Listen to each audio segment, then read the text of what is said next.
Morning, guys. We are headed to the Ratatouille ride or something like that. I guess it's like a 2-hour wait if you don't go early. I don't know, all this Disney stuff. And then we're gonna go drink and eat around the world or something, or Epcot. It's Mardi Gras or anyway. One of the biggest misconceptions that I find from people that watch us creators on this channel that work for dealerships that have to deal with manufacturing issues is I'll do like an engine discovery on what's making this tap knock sound on this 7.3 Godzilla engine, and we find out that we're starting to see a consistency, especially fleet vehicles, where the material for the rollers on the lifters are starting to come apart. Or when I say come apart, chunks are missing from the roller, and then there are plastic trays that end up letting the rollers turn inside the trays and everything, and clank and clatter and tap,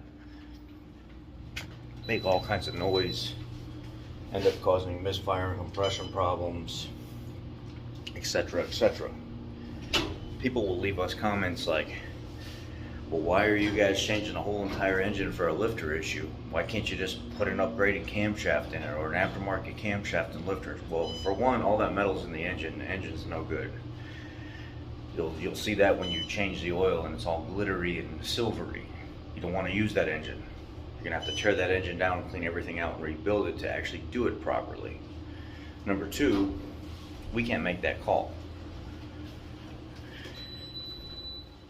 What I mean by we can't make that call is we can't just snap our fingers and choose what we do with the manufacturer's money. There's something called low time in service. And that means when we submit for an engine or something like that, we go through a chart on a computer that does a smart cost cap low time in service thing. And that cost cap will do something like look at the numbers, labor hours versus rebuilding versus replacing whole, and then it will crunch the numbers, and once it meets a certain percent, it will total out the actual rebuild and say replace. Now, as we go further forward in this explanation, I just want you to say, I'm not saying this out of malice. I'm not saying this out of trying to make you guys feel bad or feel stupid about thinking that you know something, when a lot of you don't. A lot of you don't actually understand what it takes to do what we do. You've never done what we do. You put your 2 cents in where it doesn't belong because you think you know when you really don't know.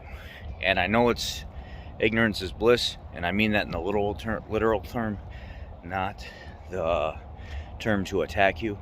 So I want you to understand that. So there's literally only so much that we can do as technicians working for a manufacturer. We don't have the leeway to just make that call. Now, in certain situations you can, but you got to be very, very, very thorough, and it's almost not worth the hassle in getting something repaired, like the 18, 19, 20 5-liter Coyote oil consumption issue. If a technician really wanted to and was very good with his wording, there's no engines available, there's no short blocks available, that customer's vehicle is going to be sitting for a year. Well, if he was good enough with his words, he could take that engine, pull it, sleeve it, put it back out on the road with a set of new piston rings, gaskets, and everything else, and clean all that up, stop the oil consumption.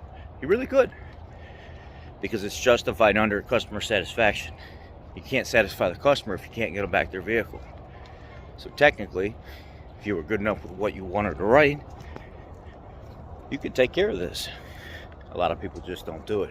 They don't want to go through the hassle of having to fight the paperwork, doing all the work, and then if some of their paperwork didn't jive properly, end up eating a $4,000, $5,000 repair bill.